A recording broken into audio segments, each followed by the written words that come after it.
Today I'm joined by Ugo Arinzeh, who is an estate agent in London Prime Central with Keller Williams. Thank you for joining me today. Thanks for having me. I'm excited to be here. Your name's been given to me so many times by people saying you really do need to get Ugo on the sofa and find out what makes her tick. So thank you for coming up from London. Thank you. You are you're an American citizen who's been in the UK now for just over 10 years, Right. both as a buyer agent and a seller agent.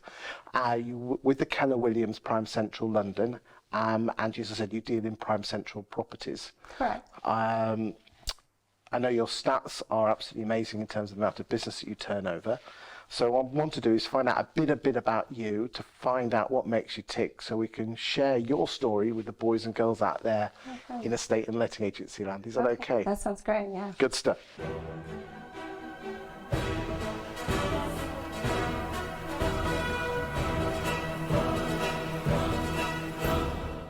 When you were growing up, did you want to be a real estate agent?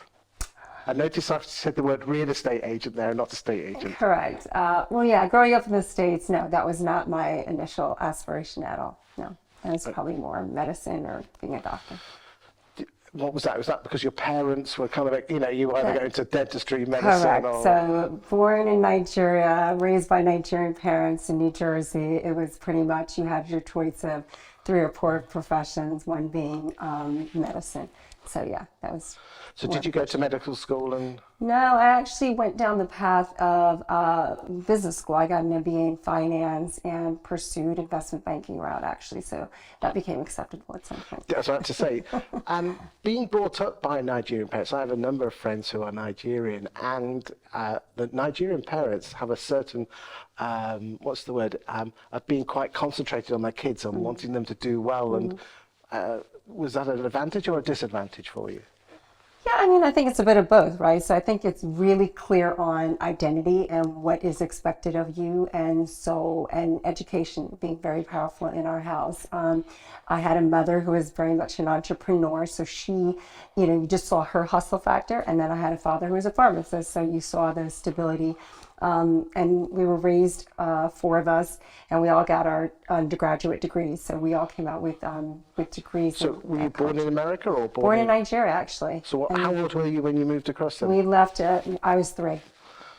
I was 3. So that typical immigrant story is very. So in essence, you are second generation American.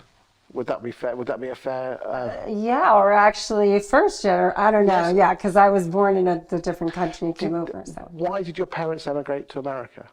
So my father had been educated in America, so he'd gotten that exposure. He was very bright and got the opportunities to get a scholarship to go to school in America. Came back, met my mother, had us, and there had been a war, and there was really more opportunities after the war to come out of Nigeria. And New Jersey is a heavy pharmaceutical state, which is how we ended up in New Jersey.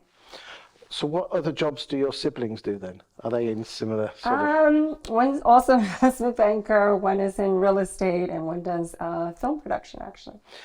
And what you often find with immigrant families is that they almost want to better themselves and actually are better than the intrinsic population. And I'm being positive there. Did you feel that was you were being driven by your parents and the community to almost push yourselves all? Yeah, there was definitely a sense of pride in education, and having come from educated parents, it was expected of you. And so we were surrounded by families where others were doctors and lawyers and engineers and accountants. So the role models were there. So there wasn't, and you were expected to see what your parents had achieved and hopefully go back and take care of them and take care of the community. And so we were instilled with a lot of, I think, great values as far as family, work ethic, and working hard. Do you still have your grandparents in Nigeria, or? No, unfortunately, we didn't really grow up knowing our grandparents, funny enough, because I think we left as a nuclear family. So we grew up really amongst ourselves and then the broader Nigerian community.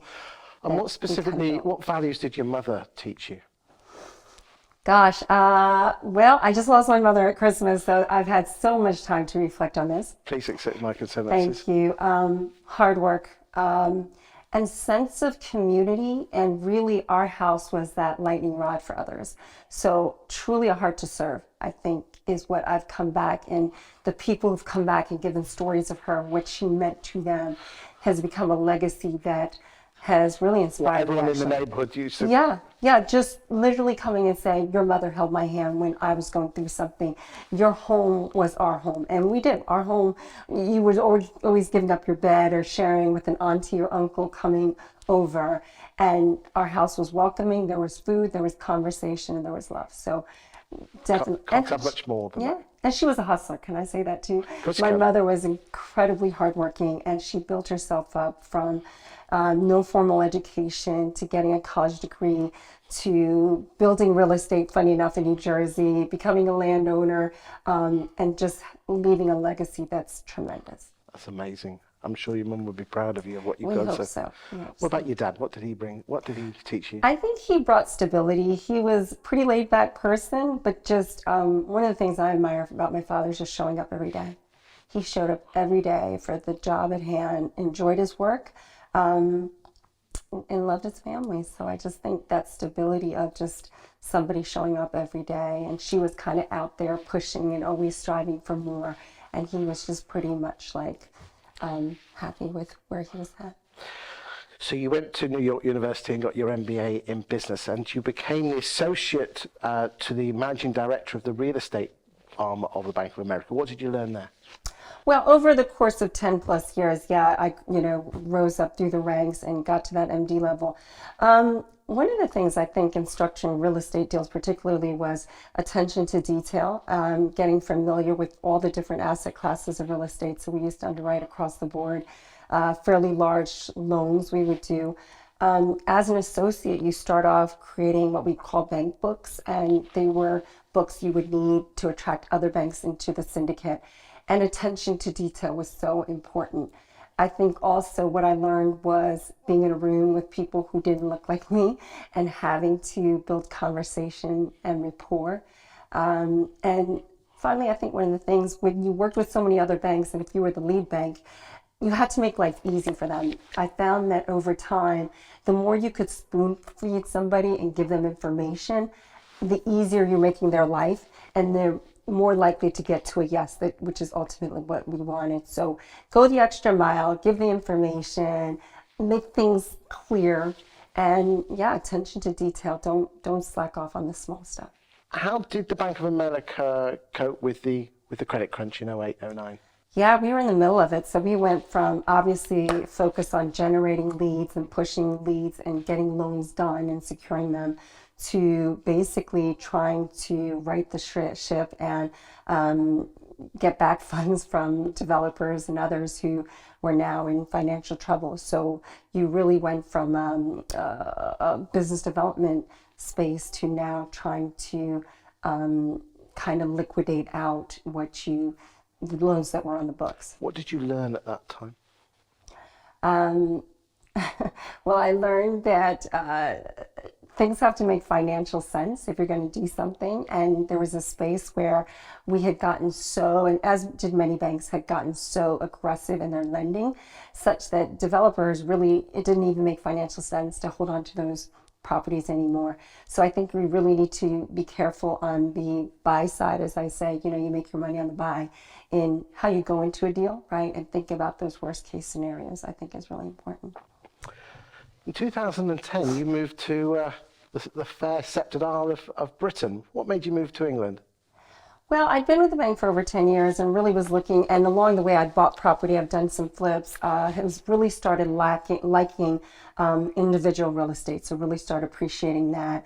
I got the opportunity to come over to work for an architect in a finance role, and it was just a fantastic opportunity. I was very happy living in America in Washington, D.C., but I felt also that, life is meant to be challenging and to seek other opportunities, and this was an incredible opportunity.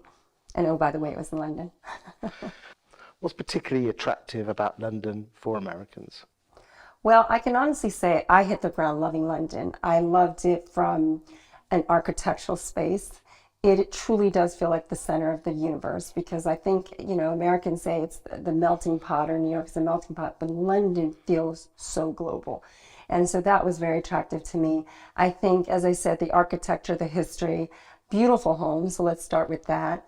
And just that sense of you are literally connected to the rest of the world. So ease of travel makes it very interesting as well. And just, yeah, you can bump it. Everybody has a tribe in London, I would actually say. You cannot be from someplace and not identify with somebody else, no matter how, whether it's in dress or however you feel about the world, you will find your tribe in London. You said earlier on that to your mother, community was everything. Do you think that tribe is the community that you were striving for from what your mother was trying to get, when she was in New York? Well, definitely we had a tribe there. So actually I would say it was almost the opposite. And leaving that tribe was very traumatic, right? So it was a lot of angst in leaving the tribe. But I also think, your parents, or in my case, my parents had left someplace familiar to seek other opportunities someplace else. Did you just have this itch that you wanted to do something different and didn't want to be? I knew I wanted to do something different. I wasn't looking to leave where I was at. I knew I wanted to perhaps, pursue. Was it just an opportunity with this architectural firm to say, there's a job, was it chief financial officer or something? Mm-hmm. Of an architectural firm, you just thought, hey, son, I've always wanted to do that. I've got no ties, let's rock and roll. Well, I kind of looked at it in the context of what the opportunity presented. So it was a challenging role. It really brought some of my background, and that architectural space was very interesting to me. So the fact that I had been in that corporate real estate space for so long, architecture really gets individual, right? It really gets to the tactileness of real estate and architecture and the property. So those two things were quite appealing. Almost the creation of something, because architecture, when it's built, you see it, but you wanted to feel part of building something. Correct. And so watching that journey and getting more, individual asset specific, right, versus portfolios and things like that. You were there for 2 years. What made you then come to the dark side of property? Or actually, I know you were a buying agent, which I know outside prime is not, outside prime, there's not many buyer agents, but what made you actually want to come into property first in as a buyer agent? Well, Chris, honestly, I hit the ground here, and one of the things that blew my mind living in London was that nobody was representing the buyer. In America, agents are licensed, and on most transactions, you have an agent representing the buyer and the seller. And because I had bought and sold multiple times, I couldn't believe the structure as it's set up in the UK, which is heavily dominated by estate agents, but nobody representing the buyer. And when you think about it, people are buying the most expensive asset in their life.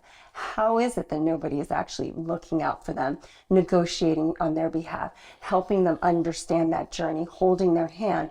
And given my background, so everything from having been a banker to crunching numbers and getting really familiar with that and understanding risk and return, to having bought properties for myself, having done flips and literally laid tiles, so I really appreciated the tactileness of property. I felt like being a buying agent actually brought my entire background in to serve others and help people, community that wasn't really being served in London. Did you join a buying agency, or did you set one up by yourself? I set up by myself. I think there is a bit of naivete that, if you build it, they will come. How did you set it up? Buying agents, there aren't that many in the UK. How did you get the attention and get the interest of people to actually use your services?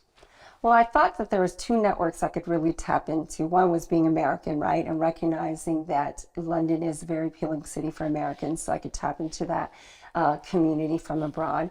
And then also that Nigerian background. So again, Nigerians buying into London was quite heavy. And so really started hitting the ground on networking and making those contacts. And what good old-fashioned building relationships? Building relationships, yeah. Is it, I know it's saying cliche, but is it easy as that? I know it's not simple, but it's just building relationships. Well, I think that's what it is at the core of it, right? So you have to somehow convince somebody to trust you and build that relationship with you to navigate that journey. And so, yeah, ultimately it is. Was it easier or harder than you thought it would be? So much harder. Would you do anything differently in the first 2 years of setting up your buyer agency?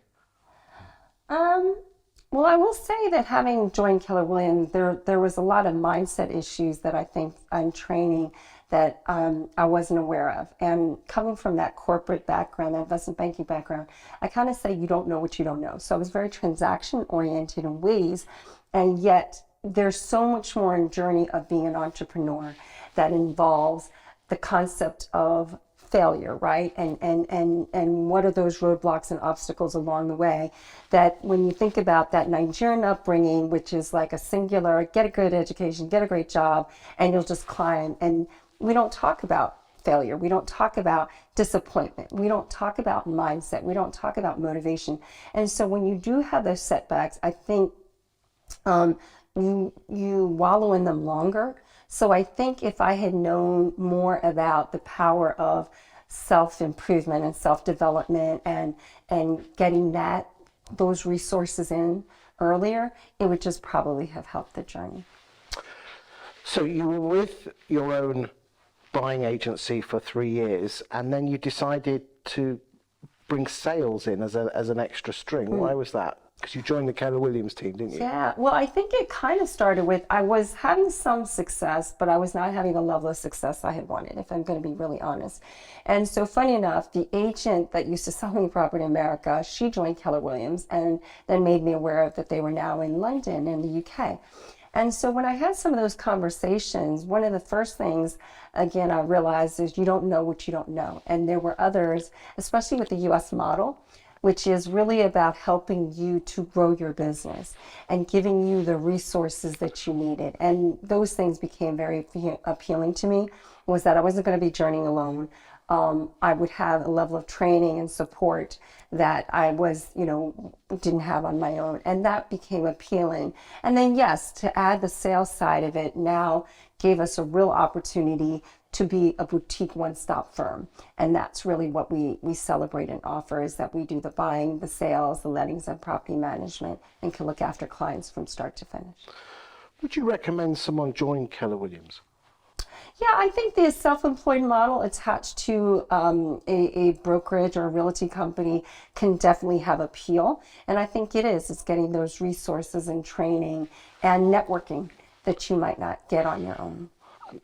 I find it quite strange that an awful lot of estate agents don't tend to go to Keller Williams and go to other models because they see it very much as a training organisation. But you're a person who wasn't an estate agent. What have you done differently? What's been your mindset to accept that? Because let's be honest, a lot of British estate agents, they're a bit pig-headed, aren't they? And they don't like to be told what to do. Why do you think British estate agents are like that? And I'm making that statement, not you. Well, I think what I've noticed is that the model is set up as an employee model. And I think that does keep people perhaps limited in terms of opening your mind, right? And I think that's not what that model offers. It is literally make this number of calls. It's transaction oriented. And being an entrepreneur, a business owner, one of the things I've learned through Keller or other places is, your business only grows to the extent that you do.